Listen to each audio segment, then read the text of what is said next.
نحمده ونصلي على رسوله الكريم أما بعد أعوذ بالله من الشيطان الرجيم واسألهم عن القرية التي كانت حاضرة البحر إذ يعدون في السبت إذ تأتيهم حيتانهم يوم سبتهم شرعا ويوم لا يسبتون لا تأتيهم كذلك نبلوهم بما كانوا يفسقون وإذ قالت أمة منهم لم تعظون قوما الله مهلكهم أو معذبهم عذابا شديدا قالوا معذرة إلى ربكم ولعلهم يتقون فلما نسوا ما ذكروا به أنجينا الذين ينهون عن السوء وأخذنا الذين ظلموا بعذاب بئيس بما كانوا يفسقون. معزز حاضرین، قرآن مجید کے قصے اگر ترتیب وار دیکھیں تو 8 پارے کے قصے ختم ہو گئے۔ 9ویں پارے میں حضرت موسیٰ علیہ السلام کا قصہ جادوگروں کے ساتھ شروع ہوتا ہے، اور اس طرح آگے آگے موسیٰ علیہ السلام کے کئی قصے، جیسے کوہ طور کا قصہ ہے، جادوگروں کا قصہ ہے، مختلف فرعون کو جو عذابات آئے، یہ سب قصے موجود ہیں۔ تو مکمل ہم موسیٰ علیہ السلام کے قصے سے متعلق تفصیل ہوگی گفتگو، تو کل کے درس میں ہم اس میں بات کریں گے۔ اس کے آگے ایک اور قصہ ہے قریے والے، یعنی سمندری قریے والوں کا قصہ۔ موسیٰ علیہ السلام کے بعد یہودیوں کا ایک قبیلہ جو سمندر کے پاس مقیم تھا، رہتا تھا۔ اللہ رب العزت اس واقعے کو سورۃ الاعراف آیت نمبر 163، 163، 164، 165، 166، 7 تقریباً 5 آیتوں میں ان کا قصہ ذکر کیے ہیں۔ ان کا قصہ اس طرح سے ہے کہ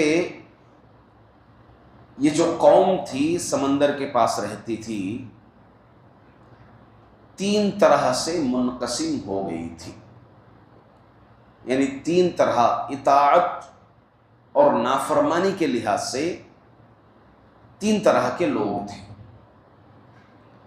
اللہ تعالیٰ چونکہ سمندر کے پاس رہتے تھے تو اللہ رب العزت ان لوگوں کے لیے، اللہ نے تورات میں موسیٰ علیہ السلام کے لیے جمعہ دیا تھا، مگر ان لوگوں نے قبول نہیں کیا تھا۔ سنیچر کو ان لوگوں نے قبول کر لیا تھا، تو اس طرح تورات میں سنیچر کے دن، یعنی ہفتے کے روز سیٹرڈے کے دن شکار کرنا ان کے لیے حرام تھا۔ اللہ کی آزمائش ایسی تھی کہ اللہ رب العزت سنیچر کے روز ہی مچھلیاں ان لوگوں کو پانی کے اوپر نظر آتی تھی۔ بقیہ دنوں میں مچھلیاں نظر نہیں آتی تھی، اوپر آتی تھی سیٹرڈے کے دن، سنیچر کے دن۔ ابھی ایک آزمائش تھی، اور اسی دن جو ہے شکار کرنا ان کے لیے حرام تھا، سمندری شکار نہیں کر سکتے تھے۔ ہوا یہ کہ ان لوگوں نے جو چیز اللہ حرام کیا تھا اس کو حلال کرنے کے لیے ایک ہیلا بازی کیا تھا۔ ہیلا بازی یہ تھی کہ یہ لوگ، حافظ ابن کثیر رحمۃ اللہ علیہ اپنی تفسیر میں ذکر کیے ہیں، ان کی ہیلا بازی 2 طرح سے ذکر کیے ہیں۔ ایک اس طرح کہ یہ لوگ جمعہ کی رات کو ہی جال بچھا دیتے تھے۔ اب سنیچر کے دن جو مچھلیاں اوپر آتی تھیں وہ کس میں پھنستی تھیں؟ جال میں پھنستی تھیں، تو سنیچر ہونے کے بعد اتوار کو جال کھینچ لیتے تو ہو گیا شکار۔ سنیچر کے دن تو انہوں نے شکار نہیں کیا۔ دوسرا طریقہ یہ ہے کہ وہ جمعہ کے دن پاس میں بازو راستہ بنا کے رکھ لیتے، کیونکہ جو مچھلیاں اوپر آتی وہ اچھل کر اس میں گر جائیں، اس میں محفوظ ہو جائیں، پھر اتوار کے دن ان مچھلیوں کو نکال لیا کرتے تھے۔ تو شکار کب ہوا؟ شکار کب ہوا؟ سنیچر کو ہی ہوا۔ شکار کب ہوا؟ سنیچر کو ہی ہوا، کیونکہ اسی دن جو ہے مچھلیاں اوپر آتی تھیں اور اسی دن مچھلیاں پکڑے گئی۔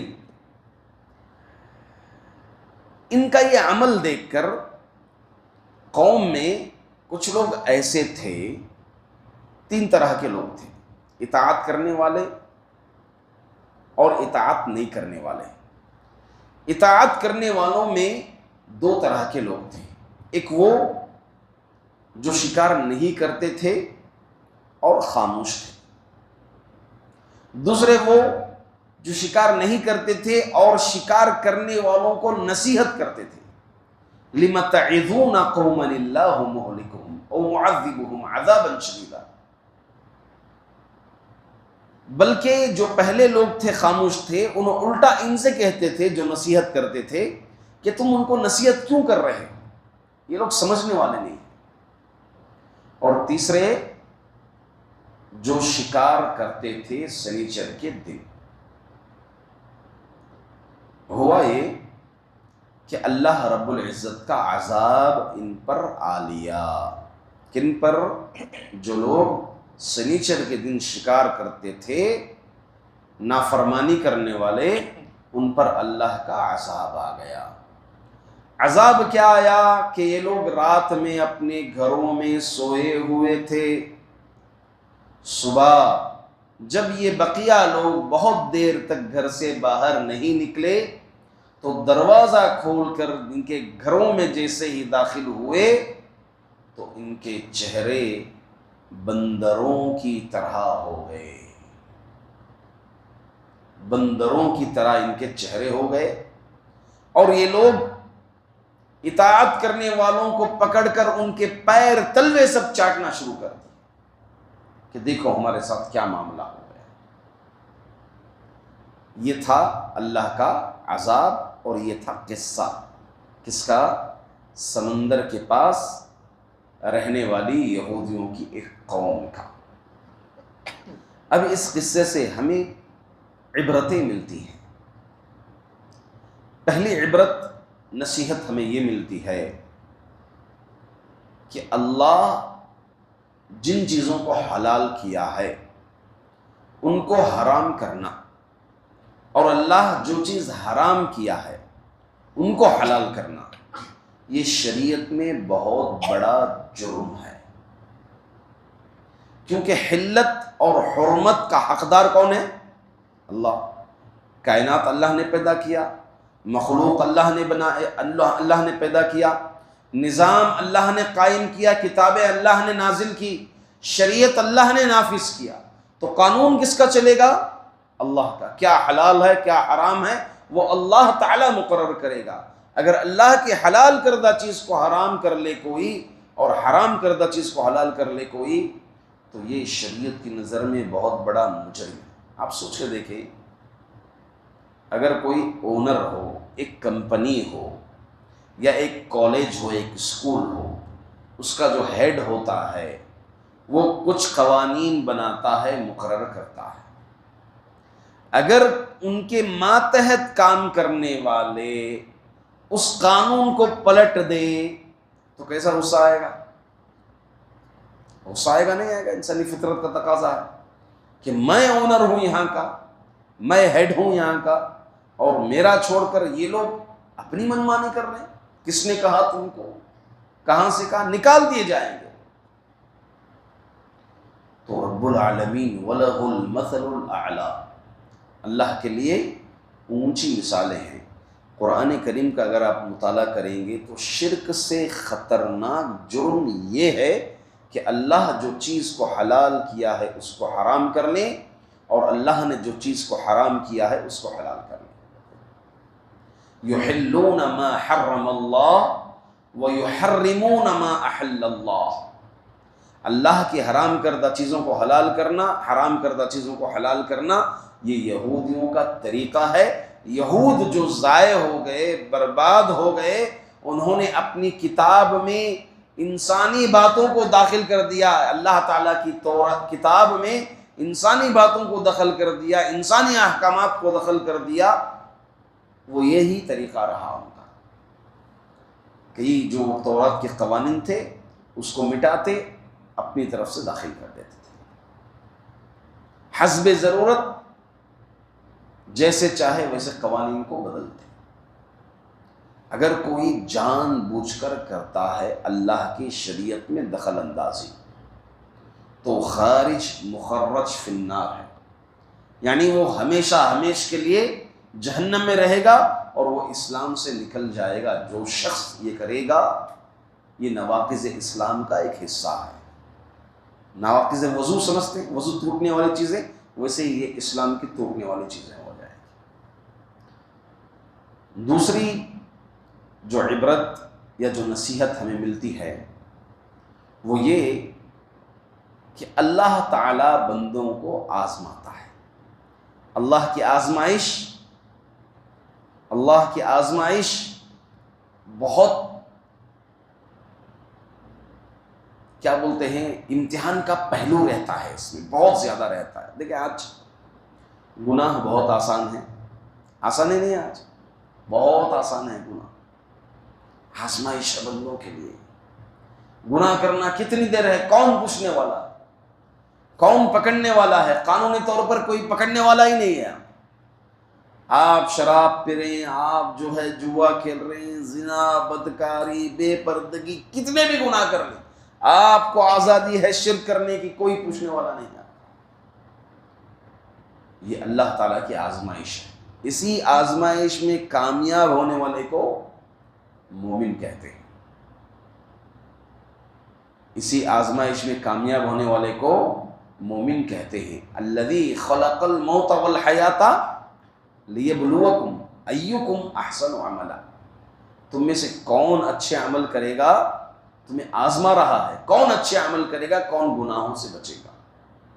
صحابہ کرام رضوان اللہ علیہم اجمعین، آپ کو معلوم ہے حالت احرام میں جب آپ حج کا یا عمرے کا احرام باندھے میقات سے اور لبیک عمرتن اللہم لبیک تلبیہ پڑھتے ہوئے آپ داخل ہو جائیں تو آپ کے اوپر کچھ پابندیاں آ جاتی ہیں احرام کی۔ ناخن نہیں کاٹ سکتے، بال نہیں کاٹ سکتے، سر ڈھانپ نہیں سکتے، مرد سر ڈھانپ نہیں سکتا، خوشبو نہیں لگا سکتا۔ یہ سب پابندیوں میں سے ایک پابندی یہ بھی ہے کہ خشکی کا شکار نہیں کر سکتے۔ خشکی کا شکار مطلب زمینی شکار نہیں کر سکتے کوئی، البتہ سمندر کا شکار کر سکتے تھے، خشکی کا شکار نہیں کر سکتے حالت احرام میں۔ آج تو فلیٹوں میں اڑ جاتے ہیں، اب صحابہ کا دور سب کیسا تھا؟ اونٹوں میں وہ لوگ خشکیوں میں یا پھر گھوڑوں میں جایا کرتے تھے، تو ظاہر سی بات ہے راستوں میں جنگلی علاقے ہوتے تھے تو خشکی کا شکار ہوتا تھا، وہاں پر جانور نظر آتا تھا، جنگلی جانور نظر آتے تھے۔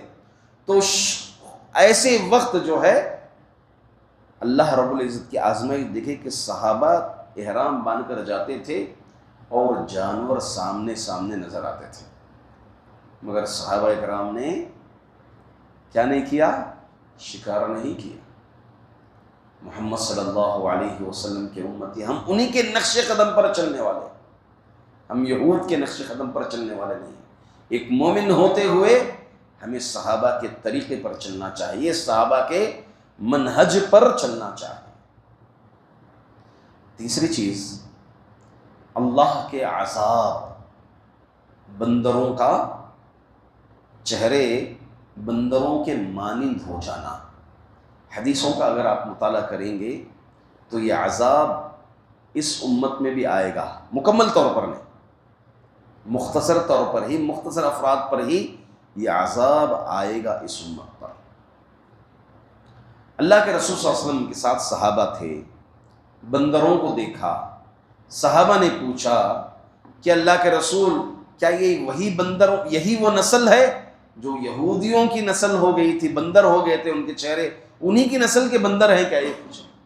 اللہ کے رسول صلی اللہ علیہ وسلم نے کہا اللہ جس کسی قوم کو عذاب دیتا ہے تو ان کی نسلیں جاری نہیں رکھتا، وہی پر تباہ ہو جاتی ہیں۔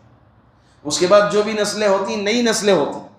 قوم نوح میں جتنے بھی لوگ تھے کافر تھے، سب تباہ ہو گئے، عذاب آ گیا، طوفان آ گیا، سب برباد ہو گئے۔ نوح علیہ الصلوۃ والسلام اور کچھ جو مومن بچے گنے چنے، وہی نسلیں جو ہے پھر آباد ہوئی۔ حدیث کا مطالعہ کریں گے تو یہ عذاب میوزک سننے والوں کے لیے ہے، موسیقی سننے والے، میوزک سننے والے، شراب پینے والے، ریشم کو حلال کرنے والے، ناچ گانا دیکھنے والے یا ناچنے والے گانے والے، ایسے لوگ۔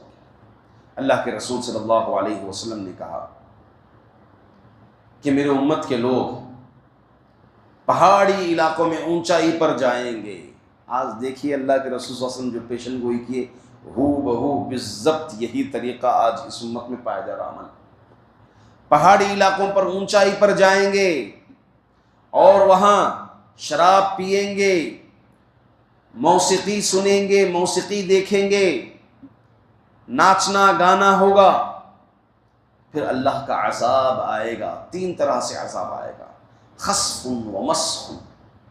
ایک تو وہ زمین میں دھسا دیے جائیں گے، آسمان سے پتھر برسایا جائے گا، اور چہرے خنزیر اور بندروں کے جیسے ہو جائیں گے۔ آج لوگ تفریح کے لیے کہاں جاتے ہیں؟ گرمی کے دنوں میں اونچائی پر چڑھتے ہیں، اونچائی پر چڑھتے ہیں، ریسورٹس جاتے ہیں۔ ریسورٹس میں دیکھ لیں آپ، اکثریت مقصد ہوتا ہے شراب پینا، مقصد ہوتا ہے یہی انجوائمنٹ سمجھتے ہیں کہ شراب پی لی جائے، گانے بجا لیے جائیں، گانے دیکھ لیے جائیں، اسی چیز کو جو ہے انجوائمنٹ سمجھتے ہیں لوگ آج۔ اللہ کے یہ عذابات آئیں گے۔ اللہ سے ہم دعا کرتے ہیں کہ اللہ رب العزت ہم تمام کو اللہ کی بنائی ہوئی شریعت پر عمل کرنے کی اطاعت و فرمانبرداری کی توفیق عنایت فرمائے۔